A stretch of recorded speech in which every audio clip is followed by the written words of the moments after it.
Kondo-san. Evvel zaman içinde, kalbur saman içinde, ormanın birinde bir fare ailesi yaşarmış. Oldukça kalabalık bir aileymiş. Adı Fındık olan en küçük kardeşleri hepsinden çok farklıymış. Çok küçükmüş. Rengi de kardeşlerine hiç benzemiyormuş. Aslında açık kahve tüyleri, cin gibi siyah gözleriyle çok şirin görünüyormuş. Ama o bu durumdan çok utanır ve üzülürmüş. Niye ben de kardeşlerim gibi gri siyah değilim? Boyum da kısa, çelimsizim de. Ormanda kendimi nasıl koruyabilirim ki?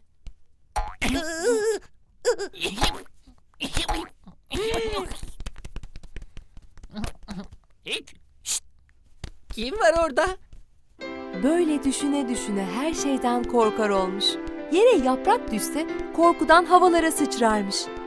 Annesi daima onu cesaretlendirmeye çalışırmış.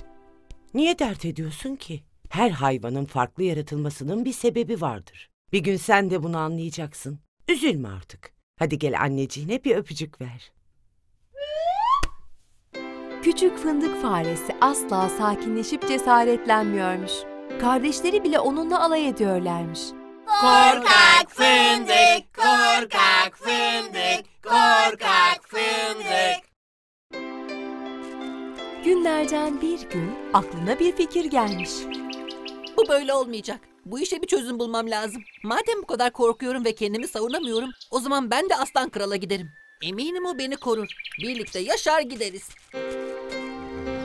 Soluğu Aslan Kral'ın mağarasının önünde almış. Koca heybetli aslan mağarasının önünde yatmış, hem güneşleniyor hem de uyukluyormuş. Tam önüne geçip burnuna biraz dokunmuş. Sayın Kral Hazretleri, iyi günler dilerim. Uykunuzdan uyandırdığım için beni affedin.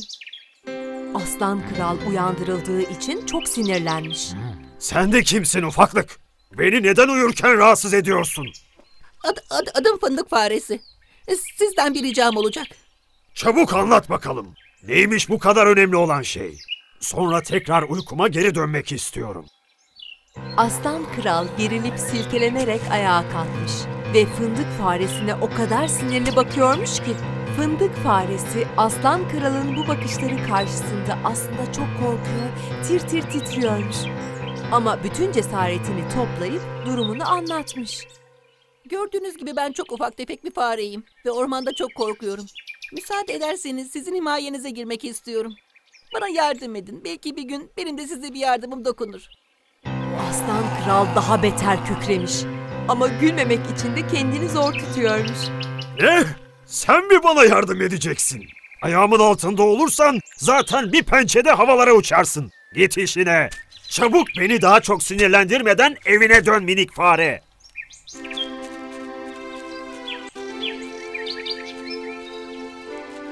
Çaresiz evine dönen Fındık Faresi bir köşede üzgün üzgün oturuyormuş.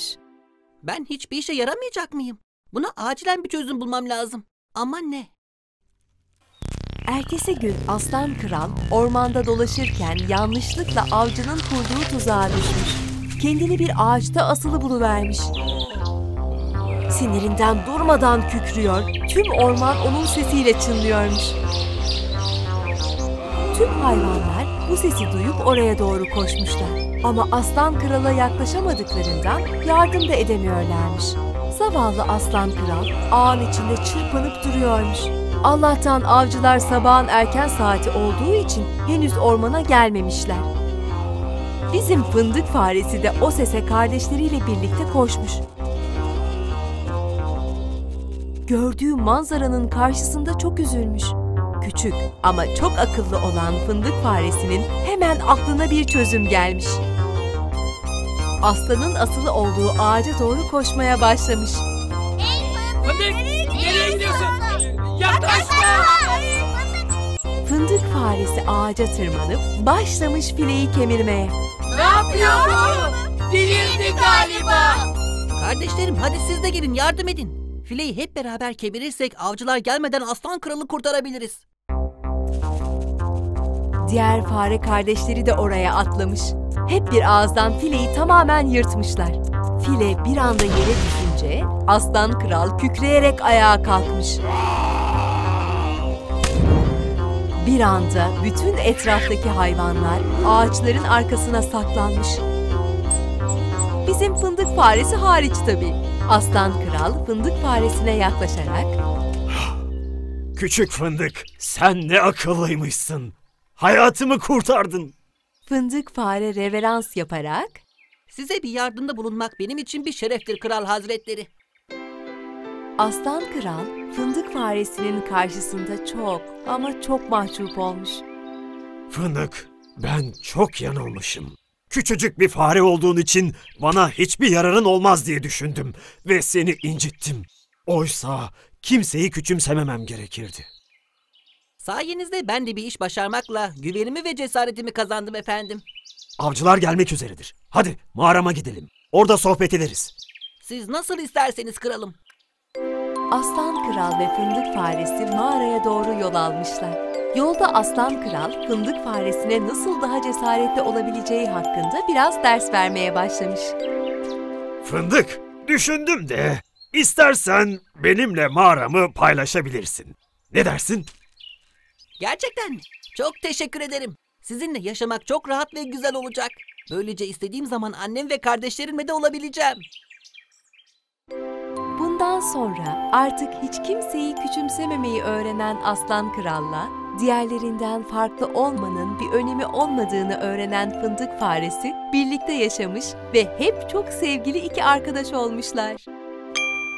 Hey çocuklar! Yeni videolarımızdan haberdar olmak için hemen abone olun ve zili tıklamayı da unutmayın.